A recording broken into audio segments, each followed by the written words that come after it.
let's just start at the beginning, man. You know, we've already sort of covered how you left Jim Crockett Promotions and why you left to go work for Vince McMahon on the World Wrestling Federation.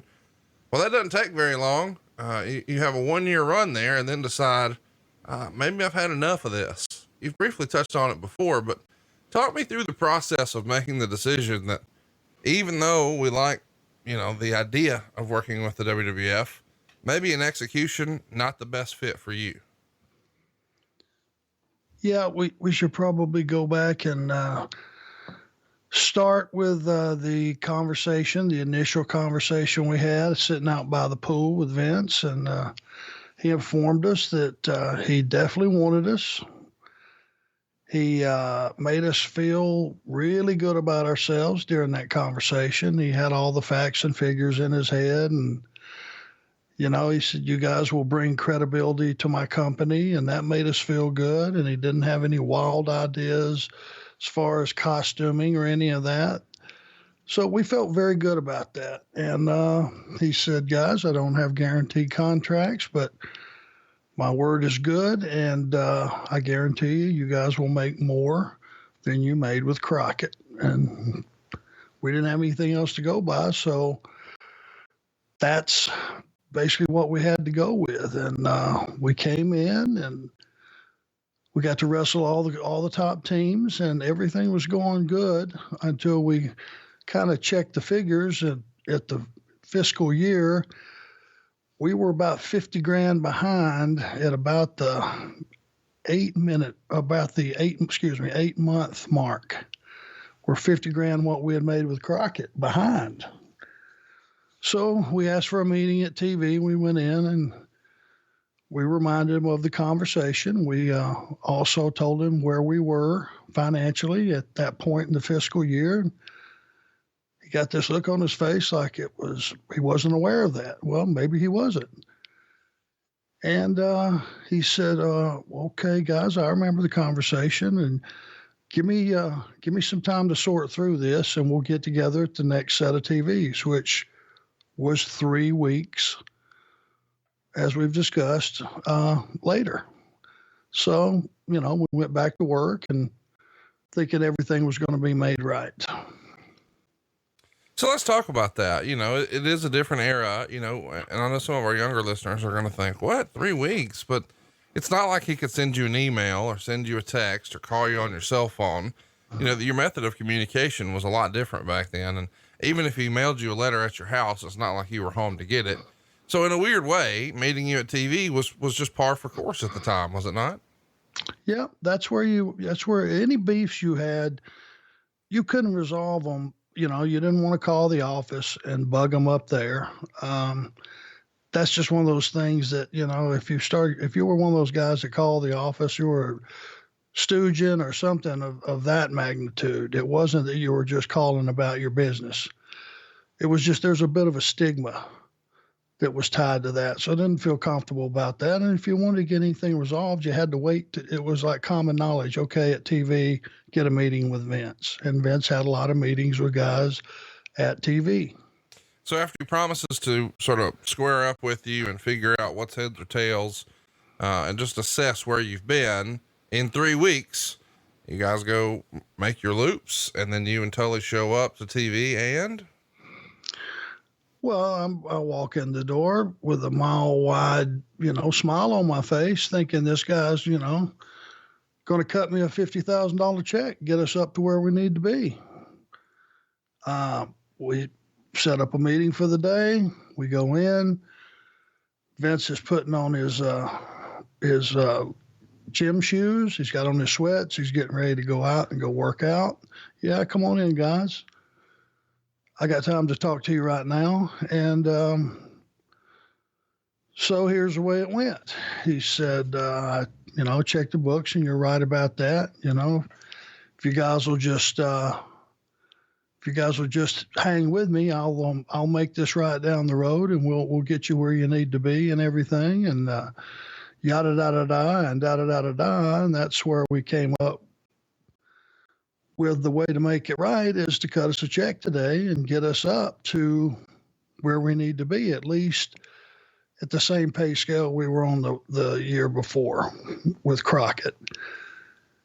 And he got this look on his face, and he says, well, guys, I can't write you each a $50,000 check today. I mean, it's not the way I do business, but you have my word. Well, he had already went back on his word. So we said, if you can't do that, then we'd like to put our notice in. 3 months, which was a lot of time in those days. Nobody gave a 3-month notice because they could just decimate you on television, just crucify you, any number of things. And man, he got a really, really crazy look on his face. Like, so let me back up a little bit. Would this have been after SummerSlam or before SummerSlam? Probably after, right? Yeah. It would have been about, we finished up, or I finished up at, let's see, not Survivor Series 89. Yeah. So back that out about 3 months. So that would have been about the time that we gave that notice. So not too terribly long after SummerSlam, because SummerSlam would have happened at the end of August. So September, October, November, you're probably early September, maybe. Yeah. And coming off of SummerSlam, we'd had a really good match with the Hearts, the Hart Foundation. And, we beat those guys, which was a big feather in our cap. They put us over, and, we were rolling. It's not like, they were using us badly and we weren't producing or any of those things. It just mathematically was not adding up. Let me ask, I know we're getting deep in the weeds on this, but when it's often been said, and this could be bullshit, but we've heard from some other guys, like a Scott Hall, for instance, he would say Bret Hart didn't care how much money he made as long as he was the champion, with the idea being that, yes, this is a business, but a lot of the guys really care about their status within the company. And that exists in the real business world too, where some people are more motivated by the title on their business card than the number on their tax return. Did you consider that in between TVs, perhaps, because it sounds like the timeline would be, you would have met with Vince prior to SummerSlam and then the first time, and then you have the follow-up meeting and ask for your notice 3 weeks later after SummerSlam. Did you guys think, well, hey, he must be going to make us whole here. He's putting us over the Hart Foundation on pay-per-view. If he had no intention of squaring up with us, maybe he would beat us. And then if that doesn't happen, did you think in hindsight, hey, maybe he just thought he'd fucking let us win on pay-per-view and we would sort of forget about the money we feel like we're owed? Well, I think by that point in time, just looking at our past record, and the little tests that he had thrown out, like the Tom McGee matches and things like that, that it wasn't about winning or losing for us. It was about making money. That's, but the bottom line was, if you were the champion, you were going to make more money. The tag champions, on live events made more money than just a team they were building. It was in a different slot. So the two kind of went hand in hand. Yeah, no, I get it. So, you realize, hey, he's not going to square up with us. This is back more present day here. He's putting his gym shoes on and he says, I can't just write you guys a couple of $50,000 checks. Is Tully the one who says, well, we'd like to give our notice and we'll give you 3 months? Or what does that look like in that moment? I think Tully was the one that mouthed the words, which, kind of put him in shock. And we had already talked about this, even though going in, we had a positive attitude, he's going to make this right. You're right. The neon sign to me was, we would have never beat the Hart Foundation at SummerSlam. Right.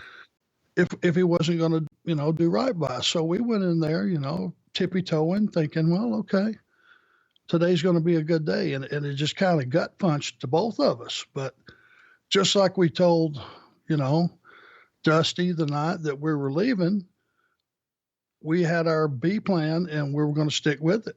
If he's not going to make it right, we're going to put our notice in today.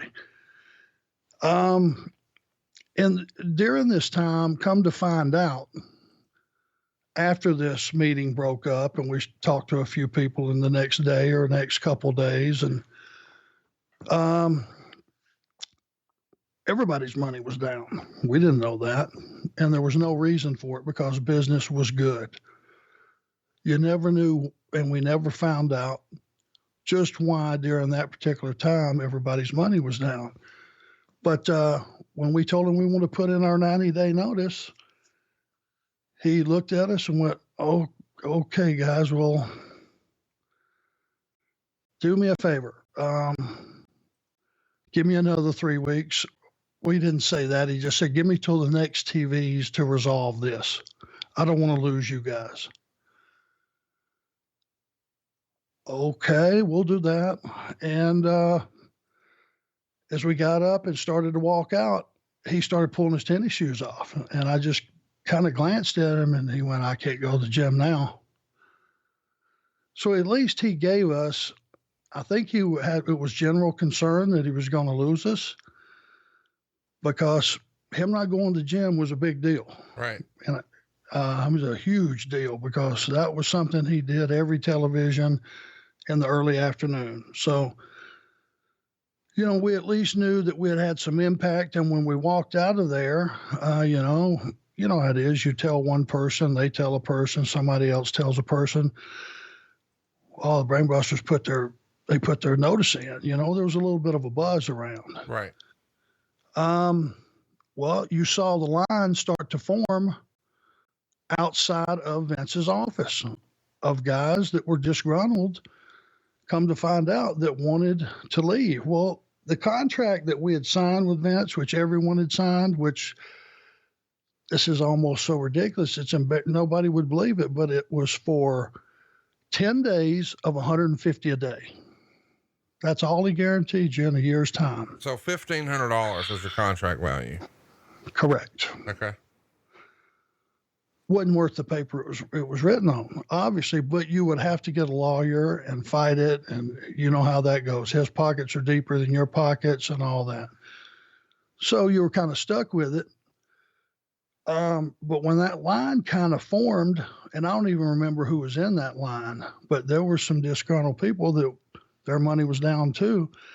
We heard that he was heard saying, "Tell those guys I'm not talking to anybody else today," or something like that, that these contracts are legitimate. You can't just break this. You're not just, these guys aren't just going to break their contract. It was something like that, like, I'm going to stop this bleeding right here. Right. And we kind of heard that secondhand. So that kind of put us in a situation where, okay, it's either do us right or let us go. 3 weeks later, have another meeting. We walk in and it's a different look on his face. "Okay, guys, I've reviewed all the figures and da-da-da-da-da, and you're right about that. We're going to go ahead and let you turn your notice in, and we'll apply the last 3 weeks towards the 90 days. Wow. Yeah. I mean, we were, at that point, because the money had not came up at all, I started to get excited again. It was like once I made the decision to leave, Jim Crockett Promotions, that night, once I had made that decision and committed, I started to feel good about it because I had thought plenty about it. And with the travel schedule up there being what it was, and being dog tired and fatigued, and talking to a 3-year-old that's crying on the phone, "Daddy, when you're going to come home? You've been gone a long time." It was the right decision. Well, let's talk about, we've talked about your relationship with Demolition, specifically Darso, but there's a new sheriff in town. Jim Crockett Promotions is no more. Now it's been purchased by Ted Turner.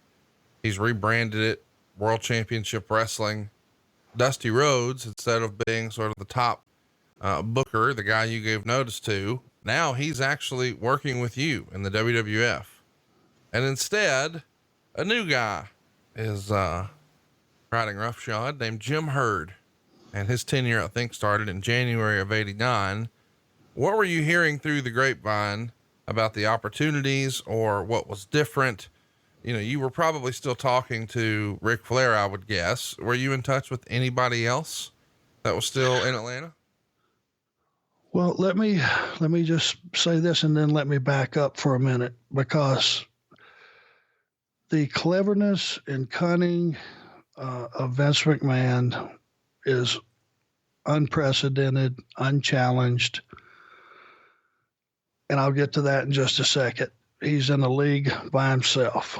Let's just say that we had a couple of options. We could either go to Japan, we could go back to WCW, which Rick had brokered the deal with Jim Herd to bring us back for 3 years, $250,000 a year, which was quite a bit more than we were making with WWF. Okay. When Tully went home and Haku stepped into that spot, we were working with Demolition those weeks on the go home in a pretty good spot. I think we're probably next to last or something. Here's where the cleverness comes in. All of a sudden, now Tully's gone. I got like 6 weeks left. I'm on my way out. My money almost doubled. I went to Barry. I went, man, these payoffs are great. Good God, what the hell happened? He said, mine's not great. So then we started comparing notes. He was paying me twice as much as Haku, twice as much as Demolition. And for the next 6 weeks, it was like I was brought in to work with Hulk Hogan. When the math all shook out at the end of the fiscal year, I actually had made more money than I made with Jim Crockett. Wow. That was his way of showing me, I told you, stick with me. I would make it right. I can make this right anytime I want. And that's the message that it sent, and it was loud and clear. It didn't make me feel like I'd made the wrong decision. It just pissed me off with, well, then why didn't you? Right. You know, if you could do this any time, if you would have done this 3 months ago, we wouldn't be having this conversation, and you'd have a couple of lifers. But that was just how cunning and devious that the guy was. And, you know, for those last 6 weeks, it picked me right up and put me over the top. So